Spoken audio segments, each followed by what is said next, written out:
पाप को प्रकट करने से धीरे धीरे पाप छूटता है। परीक्षित राजा ने संत समाज में किया हुआ पाप प्रकट किया है।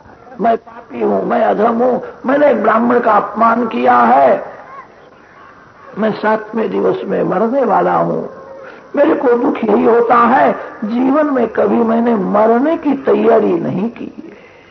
यमदूत मेरे को बहुत मारेंगे, मेरी क्या दशा होगी। कथा सुनने के बाद थोड़ी थोड़ी मरने की भी तैयारी करो। अभी तो बहुत देर है, वो घबराना नहीं, मरने की तैयारी करनी चाहिए। मानव जीवन में मरने की तैयारी नहीं करता, इसीलिए अंतकाल में बहुत घबराता है, भय लगता है। कृपा करो, मैं 7वें दिवस से मरने वाला हूं, 7 दिवस का ही समय है। बड़े बड़े ऋषि आए थे, किसी को बोलने की हिम्मत हुई नहीं। 7 दिवस में मुक्ति कैसी मिले, जन्म जन्म मुनि जतन कराही, अंतराम कहीं आवत आए। परीक्षित भगवान नारायण को वंदन करते। साधारण मानव को भय लगता है तो भक्ति करता है, भीति के बिना प्रीति नहीं होती है। साधारण मानव को भय लगता है तभी पाप छोड़ता है। कोई उपदेश करने को तैयार नहीं है। भगवान ने मेरा जन्म सुधारा है, भगवान मेरा मरण सुधारेंगे। प्रेम से नारायण का कीर्तन करता है। प्रेम से जो कीर्तन करता है वो शब्द प्रभु के कान में जाता है। श्रीमन नारायण नारायण नारायण।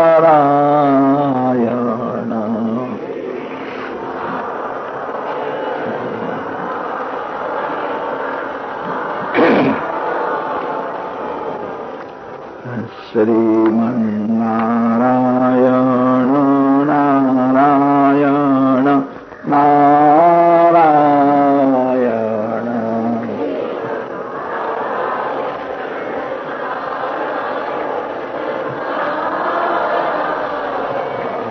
श्रीमन नारायण नारायण नारायण।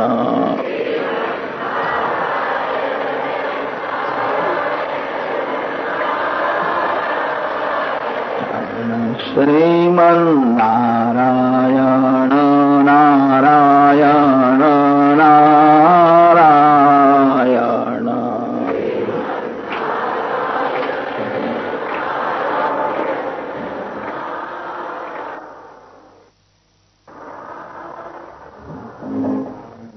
लक्ष्मी नारायण नारायण। भय लगा है, अब मैं मरने वाला हूं, मेरी क्या दशा होगी। भगवान के कान में उनाद जाता है, भगवान को दया आई।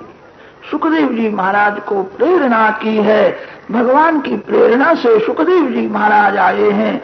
तत्राभवत् भगवान व्यासपुत्रः यदृच्छयागाम अटमानो नपेक्षा अलक्ष्यलिंगो निजलाभ तुष्टा वृतस्त्रिबालैरवधूतवेशा। वासना का वस्त्र गिर गया है, वासना रहित है। दृष्टि नाक के अग्रभाग में स्थिर हो गई है। मन नारायण का ध्यान करने से नारायणाकार हो गया है। नारायणाकार जब मन हो जाता है तब नारायण पीछे पीछे चलते हैं, देह का भान नहीं है। सुखदेव जी महाराज आते हैं, ऋषियों ने पहचान लिया है ये भगवान शंकर का अवतार है। इनकी प्रशंसा हमने बहुत सुनी है। आज हम प्रत्यक्ष दर्शन करते हैं, सभी खड़े हुए हैं। श्री सुखदेव जी महाराज वंदन करके जय जयकार करने लगे हैं। एक ही आसन खाली था, आसन में बैठ गए। राजा ने सुना है जय जयकार का शब्द, आंख खोल करके देखा है, मेरा उद्धार करने के लिए आए हैं। मेरे जैसे कामी और विलासी राजा के यहाँ ऐसे संत कभी नहीं जाते। ये आपकी कृपा से प्रेरणा से आए हैं। परीक्षित राजा ने पूजा की है, चरण में साष्टांग प्रणाम किया है, कहा मैं मरने वाला हूं, मेरा मरण सभी, मैंने पाप किया है। शिष्य बहुत लायक था, उसको किए हुए पाप के लिए पश्चाताप हुआ था। गुरुदेव महान सिद्ध थे। राजा के मस्तक ऊपर हाथ रखा है, उसी समय शंख चक्र गदा पद्मधारी चतुर्भुज नारायण का दर्शन कराया। सद्गुरुदेव सत्शिष्य को परमात्मा का दान करते। शिष्य गुरु को क्या देता है? गुरुदेव भगवान का दान करते हैं। गुरुदेव ने मस्तक ऊपर हाथ रखा, चतुर्भुज नारायण का दर्शन हुआ है। सुखदेव जी ने कहा है, मैं तेरा लेने के लिए नहीं आया, मैं तेरे को देने के लिए आया। प्रत्यभाषत धर्मज्ञो भगवान बादरायणी, बदराणाम समूह बादरम, बादरम अयनम यस्य सह बादरायण, बादरायणस्य अपत्यम पुमान बादरायणी। बादरायणी शब्द में सुखदेव जी में ज्ञान, भक्ति और वैराग्य तीनों परिपूर्ण है। कितने ऋषि ज्ञानी थे, भक्ति कम थी। कितने ऋषियों में भक्ति थी, ज्ञान कम था। कितने ऋषि ऐसे थे, ज्ञानी थे, भक्ति करते थे, वैराग्य का अंश कम था। ज्ञान, वैराग्य और भक्ति तीनों जहां परिपूर्ण है, वे ही सद्गुरु है, वे ही सत्शिष्य को परमात्मा का दर्शन करा सकते। सुखदेव जी ने मस्तक ऊपर हाथ रखा, नारायण का दर्शन हुआ है। परीक्षित को समझाया है, घबराना नहीं, भूतकाल को भूल जाओ, भविष्य का विचार छोड़ो। भूतकाल का बहुत स्मरण करने से शोक होता है, भविष्य का विचार करने से भय लगता है। भूत भविष्य दोनों को भूल जाओ, वर्तमान को सुधारो। अभी 7 दिन हाथ में है, मरण मंगलमय होगा, तेरे को परमात्मा का दर्शन होगा। सुखदेव जी महाराज ने राजा के मस्तक ऊपर हाथ रखा, तभी राजा कृतार्थ हुए हैं। आगे की सभी कथा हमारे लिए। सुखदेव जी ने राजा का कल्याण कर दिया है। अनेक जीवों का कल्याण करने के लिए परीक्षित का निमित्त करके जगत को भागवत की कथा, परीक्षित तो कृतार्थ हुए हैं। अब परीक्षित महाराज प्रश्न करेंगे, वह कथा 3:30 बजे के बाद सुनो। श्री वृंदावन बिहारी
एषते प्रश्नः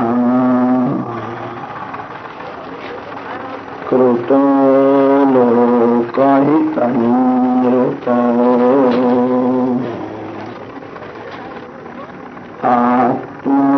सम्मतः पुंसाम्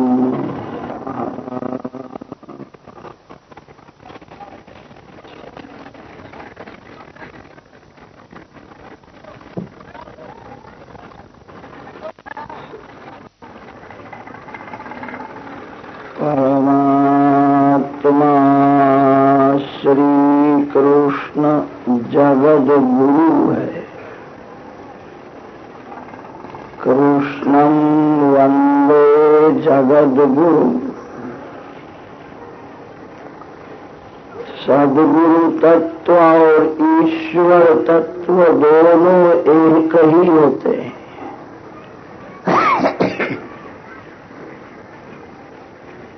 सद्गुरुदेव को शोधने की जरूर नहीं है। सद्गुरुदेव का दर्शन करने के लिए लायक बनने की जरूरत है। सूर्य नारायण का प्रकाश सर्वत्र है। गुबड़ की आंख ऐसी बिगड़ी हुई होती है, गुबड़ को सूर्य के प्रकाश में अंधेरा दिखता है। गुबड़ को सूर्य नारायण का दर्शन नहीं होता, उसके आंख का यह दोष है।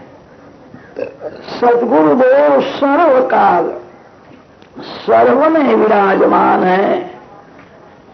संत कभी मरते नहीं, संत अमर होते हैं। शास्त्रों में वर्णन आया है, संत महात्मा लोग वायुमंडल में घूमते हैं, सत्शिष्य को शोधते हैं। जगत में सद्गुरु दुर्लभ नहीं है, सत्शिष्य दुर्लभ है। सत्शिष्य उसको कहते हैं जिसको सत परमात्मा का दर्शन करने की तीव्र इच्छा है। भगवान का दर्शन करने की जिसको इच्छा होती है, उसको संत मिलने के लिए आते हैं। माया जीव को संसार में फंसा देती है, शांति से भक्ति नहीं करने देती है। जिसको घर में सभी अनुकूलता है, उसको आप कहो कि भक्ति करो, भगवान ने बहुत कृपा की है, आपको कोई चिंता नहीं है। अनुकूल परिस्थिति में लोभ बढ़ता है, अनुकूल परिस्थिति में वासना बढ़ जाती है। और थोड़ा धन का संग्रह करूं, फिर मैं भक्ति करूं। अनुकूल परिस्थिति में जीव अति सुख भोगता है, उसको भगवान की भक्ति करने की इच्छा होती ही नहीं है। प्रतिकूल परिस्थिति में हृदय को जलाता है, मेरे को बहुत चिंता है, मैं सुखी नहीं हूं, कैसी भक्ति करूं। माया दोनों प्रकार से जीव को मारती है, संसार में फंसा देती है। अनुकूल परिस्थिति में वासना बढ़ती है। अनुकूल परिस्थिति में जीव ज्यादा भक्ति नहीं करता, अति सुख भोगता है। भगवान का दर्शन करने की जीव को इच्छा ही नहीं होती। जिसको परमात्मा का दर्शन करने की इच्छा है, उसके पास सद्गुरुदेव आते हैं। जगत में सत्शिष्य दुर्लभ है, संत आज भी है। श्री शंकराचार्य महाराज आज विराजमान है, अमर है। भगवान श्री रामानुजाचार्य स्वामी आज विराजमान है। उनको काल नहीं मार सकता, काल के काल भगवान है। भगवान की जो सतत भक्ति करता है, उसको काल नहीं मारता। बड़े बड़े राजाओं को जगत भूल जाएगा, संतों को जगत नहीं भूलेगा। सत्शिष्य के पास सद्गुरुदेव आते हैं। भगवान ही सद्गुरु रूप से मिलने के लिए आते हैं। कहीं कहीं शास्त्रों में ऐसा वर्णन आता है, भगवान से ही सद्गुरुदेव श्रेष्ठ है। भगवान तो सबसे श्रेष्ठ है, सर्वशक्तिमान है। भगवान से श्रेष्ठ कोई नहीं हो सकता है, तो भी संत वाणी में ऐसा वर्णन मिलता है, सद्गुरुदेव भगवान से भी श्रेष्ठ है। इसके अनेक कारण बताए। भगवान ने संसार की रचना ही ऐसी की है, सभी का मन प्रायः संसार में फंसा हुआ ही रहता है। पुरुष का मन ऐसा बिगड़ गया है, उसको स्त्री शरीर में सौंदर्य दिखता है। स्त्री का मन बिगड़ा हुआ है, उसको पुरुष के शरीर में सौंदर्य का आभास होता है। मन जब बहुत बिगड़ जाता है तब नख में और बाल में भी सौंदर्य दिखता है। कितने लोग ऐसा समझते, केश बहुत सुंदर है, नख बहुत सुंदर है। नख और केश में क्या सौंदर्य है? मन बिगड़ा हुआ है। भगवान ने संसार की रचना ही ऐसी की है, प्रायः सभी का मन संसार में फंसा हुआ ही रहता है।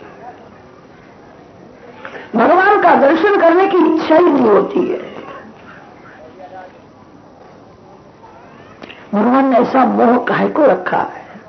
यह मोह रखा न होता तो सभी जीव भगवान की भक्ति करने वाले थे। भगवान को ऐसा होता होगा, बहुत भक्ति करेंगे तो मेरे वैकुंठ में बहुत भीड़ हो जाएगी, वैकुंठ में सब जीव न आवे, संसार में ही रहे।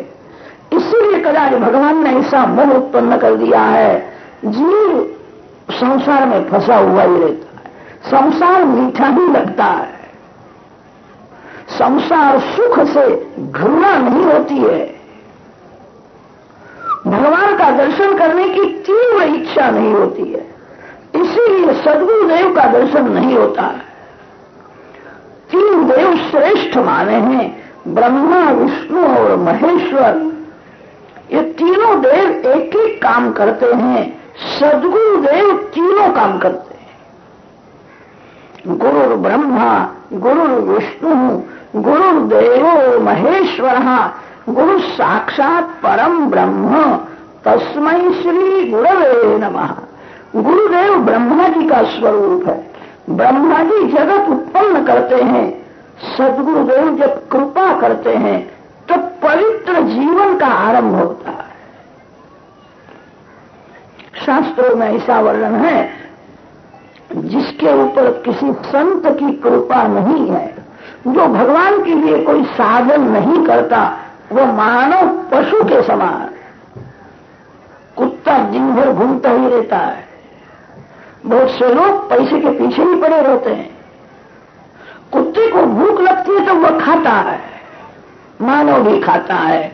पशु पक्षियों में पति पत्नी होते हैं, पशु पक्षी भी संसार करते हैं।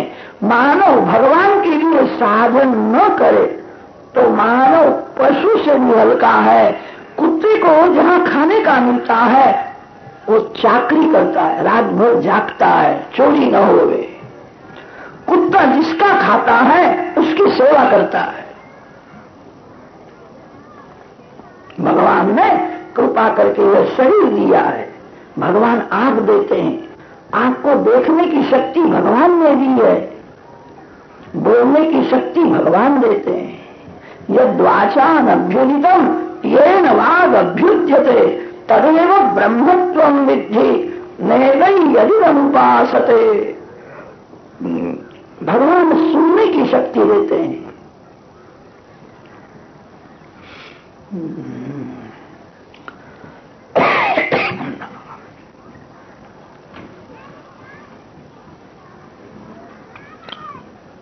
जीव परमात्मा के लिए साधन न करे वो पशु से भी हल्का है। संत कृपा होती है तो पवित्र जन्म होता है। माता पिता जो जन्म देते हैं वो बहुत पवित्र नहीं है। जब संत कृपा करते हैं, संत दीक्षा देते हैं, तो पवित्र जन्म हो जाता है। गुरुदेव ब्रह्मा जी का स्वरूप है। ब्रह्मा जी जगत की उत्पत्ति करते हैं। गुरुदेव सत्शिष्य को नवीन जन्म देते हैं। गुरुदेव विष्णु भगवान का स्वरूप है। विष्णु भगवान सबका रक्षण करते हैं। ब्रह्मा जी उत्पत्ति पूर्ति करते हैं। सद्गुरुदेव सर्वकाल अपने शिष्य का रक्षण करते हैं। बहुत से संत ऐसे होते हैं, उनको गुरु बनने की इच्छा ही नहीं होती।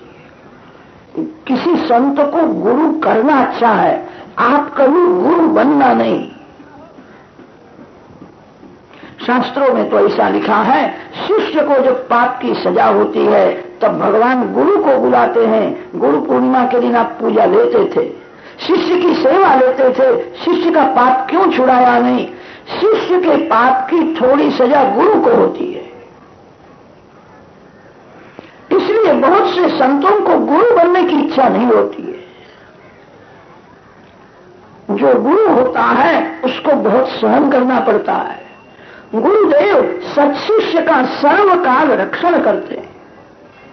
गुरुदेव शिष्य का कुछ लेने की इच्छा नहीं रखते हैं। गुरुदेव जरूर पड़ती है तब शिष्य के लिए अपने प्राण भी देते हैं। जिस गुरु को शिष्य का कुछ लेने की इच्छा है वो गुरु शिष्य का कल्याण नहीं कर सकते। गुरु निरपेक्ष होवे वही शिष्य का कल्याण कर सकते। लक्ष्मी हाथ में आने से जीव निरपेक्ष नहीं होता है। लक्ष्मी पति जब हाथ में आते, जिसको शिष्य का कुछ लेने की इच्छा है वो गुरु शिष्य का कल्याण नहीं कर सकते।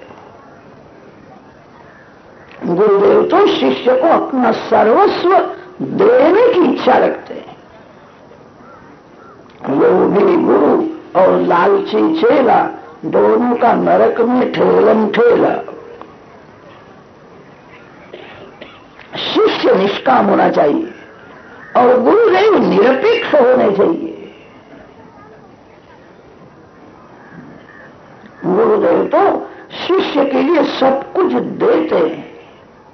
एक गुरु शिष्य जंगल में से जाते थे, अंधेरा हो गया, एक झाड़ के नीचे बैठ गए। रात्रि में सत्संग किया, भगवान के नाम का जप करते हुए दोनों सो गए। भागवत में ऐसा लिखा है, संतों की निद्रा बहुत कम होती है। सत्वगुण जब बढ़ जाता है तब निद्रा कम हो जाती है। तमोगुण बढ़ने से निद्रा ज्यादा आती है। निद्रा तमोगुण का धर्म है। संतों में सत्वगुण ज्यादा होता है, इसलिए संतों की निद्रा बहुत ही कम होती है। 4 घंटे, बहुत तो 5 घंटे, 4-5 घंटे से ज्यादा समय संतों का निद्रा में नहीं जाता है। मध्यरात्रि के समय में गुरुदेव जागते हैं, ध्यान करने के लिए बैठे। जब संसार सो जाता है तब संत जागते हैं, संसार जागता है तब संत सो जाते हैं। शिष्य सोया हुआ है, गुरुदेव ध्यान में अब बैठते हैं। उसी समय एक बड़ा सर्प दौड़ता हुआ आता है, शिष्य के पास जाने लगा। गुरुदेव ने सर्प को पूछा, तू कहाँ जाता है, तेरा क्या काम है? सर्प ने कहा, आपका जो शिष्य है वो मेरा शत्रु है। इसने पूर्व जन्म में मेरे को मारा है, मैं इसको मारने के लिए जाता हूं। मैं इसको मारूंगा, काटूंगा, ये बहुत रोएगा, मर जाएगा, तब मैं राजी हो जाऊंगा। गुरुदेव सर्प को वंदन करते हैं, सर्प को समझाते हैं, मेरे शिष्य की भूल हो गई, तुमको उसने मारा, ये भूल है, उसको क्षमा कर दो।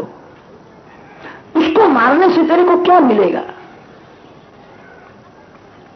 सर्प ने कहा, महाराज आपके ज्ञान से मेरे को शांति नहीं है, मैं सर्प हूं। सर्प जाति अति क्रूर होती है। अपने बच्चे के साथ तो सभी जीव प्रेम करते हैं। सर्प अति से भूख लगती है तो बच्चे को खा जाता है। मैं सर्प हूं, मेरे को ज्ञान से शांति नहीं है, मैं इसको काटूंगा, ये बहुत रोएगा, वो देख करके मैं राजी हो जाऊं। रोना अच्छा है, किसी को रुलाना नहीं। जो दूसरे को रुलाता है वो साफ हो जाता है। सर्प ने कहा, मैं उसको रुलाऊंगा, इसने मेरे को मारा है। सर्प मानता नहीं है। फिर गुरुदेव ने विचार किया, मेरा कोई काम बाकी नहीं है, मेरे मन में कोई विकार नहीं है, वासना नहीं है, कोई सुख भोगने की इच्छा नहीं है, मेरे जीवन का अंत हो तो क्या हर्ज है। मृत्यु से वह डरता है जिसके मन में वासना है। जिसने वासना का विनाश किया है उसको मरण का भय नहीं लगता है। वो तो ऐसा मानता है मरण होने तो अच्छा है, मैं किसी के पेट में जाने वाला नहीं हूं, पति होना नहीं है और पत्नी होना नहीं है, परमात्मा को मिलना है। जिसने वासना का विनाश किया है वो मृत्यु से नहीं डरता है। मेरा मरण हो जाए तो अच्छा है। मृत्यु तो परमात्मा के साथ मिलन कराने वाली है। मेरा कोई काम बाकी नहीं है, कुछ देखना नहीं है, अब कुछ करना नहीं है। गुरुदेव ने सर्प को कहा, अब मैं भगवान का ध्यान करने के लिए बैठता हूं, मेरे को काटना, मेरे शिष्य को छोड़ दो। शिष्य के लिए गुरुदेव प्राण का भोग देते हैं। मेरा मरण होवे तो अच्छा है, मेरी दुर्गति नहीं होगी। मेरे शिष्य का मरण होवे तो उसकी दुर्गति होगी, उसको भी भगवान का दर्शन हुआ नहीं। आत्मानम अविदित्वा अस्मान लोकात् प्रैति सकृपणः। जीव ईश्वर को तो जानता नहीं है, जीव संसार सुख में ऐसा फंसा हुआ रहता है, अपने स्वरूप को भी जानता नहीं। मैं कैसा हूं कभी विचार किया है? मेरा मन कैसा है, मैं कौन हूं? जीव तो अपने स्वरूप को भी बराबर नहीं जानता। जो आत्म स्वरूप को जानता है उसको परमात्मा का दर्शन जल्दी होता है। मेरा शिष्य साधक है, मैं सिद्ध हूं। मेरे शिष्य का मरण होवे तो उसकी दुर्गति हो जाएगी, और मेरा मरण होवे तो मैं तो भगवान के चरण में ही जाने वाला हूं। गुरुदेव ने सर्प को कहा, मैं ध्यान करने के लिए बैठता हूं, शिष्य के बदले में मेरे को मारना, मैं मरने को तैयार हूं। गुरुदेव तो शिष्य के लिए प्राण का भी भोग देते हैं। गुरुदेव को शिष्य का कुछ लेने की इच्छा नहीं होती है। विष्णु भगवान सबका रक्षण करते हैं, सद्गुरुदेव सर्वकाल अपने शिष्य का रक्षण करते हैं। गुरु विष्णु गुरुदेवो महेश्वर, सद्गुरुदेव शिव स्वरूप है। शिव जी महाराज प्रलय करते हैं। शिव इस समय अतिशय शांत है, नारायण का ध्यान करते हैं। प्रलय काल में भगवान शंकर रुद्र हो जाते हैं। रोदनाद रुद्र रुद्रम द्रावयति इति वा रुद्र। प्रलय में सबका विनाश कर देते हैं। प्रलय करना शिव जी का काम है। जगत की उत्पत्ति ब्रह्मा जी करते हैं, जगत का रक्षण विष्णु भगवान करते हैं। शिव जी महाराज जगत का प्रलय करते हैं। जब प्रलय करते हैं तब जगत का विनाश कर डालते हैं, सबका विनाश होता है, तो प्रलय हो जाता है।